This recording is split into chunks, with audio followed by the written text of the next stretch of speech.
উদ্ভ্রান্ত সেই আদিম যুগে স্রষ্টা যখন নিজের প্রতি অসন্তোষে নতুন সৃষ্টিকে বারবার করছিলেন বিধ্বস্ত, তাঁর সেই অধৈর্যে ঘন ঘন মাথা নাড়ার দিনে রুদ্র সমুদ্রের বাহু প্রাচী ধরিত্রীর বুকের থেকে ছিনিয়ে নিয়ে গেল তোমাকে আফ্রিকা।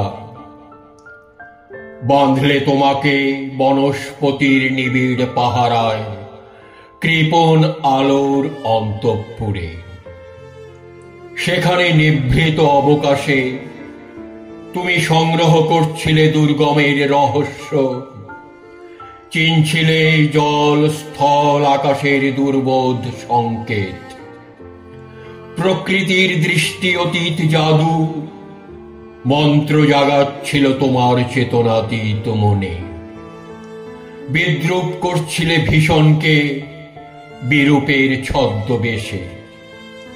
শঙ্কাকে চাচ্ছিলে হার মানাতে, আপনাকে উগ্র করে বিভীষিকার প্রচণ্ড মহিমায় তাণ্ডবের দুন্দুভিনী নাদে। হায় ছায়াবৃতা, কালো ঘোমটার নিচে অপরিচিত ছিল তোমার মানবরূপ।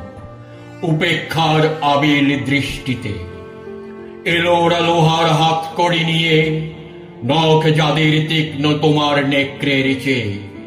এলো মানুষ ধরার দল, গর্বে যারা অন্ধ তোমার সূর্যহারা অরণ্যের চেয়ে। সভ্যের বর্বর লোভ নগ্ন করল আপন নির্লজ্জ অমানুষতা।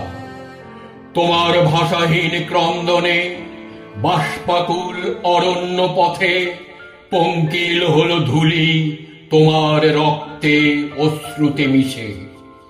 দস্যু পায়ের কাঁটামারা জুতোর তলায় বীভৎস কাদার পিণ্ড চিরচিহ্ন দিয়ে গেল তোমার অপমানিত ইতিহাসে। সমুদ্র পারে সেই মুহূর্তেই তাদের পাড়ায় পাড়ায় মন্দিরে বাজছিল পূজার ঘণ্টা।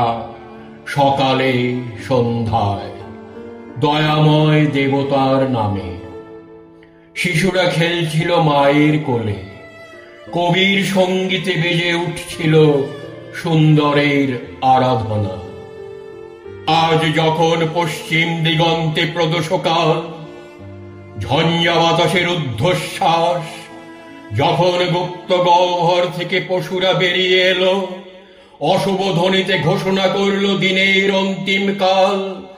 এসো যুগান্তরের কবি, আসন্ন সন্ধ্যার শেষ রশ্মিপাতে দাঁড়াও ওই মানহারা মানবীর দ্বারে, বলো ক্ষমা করো।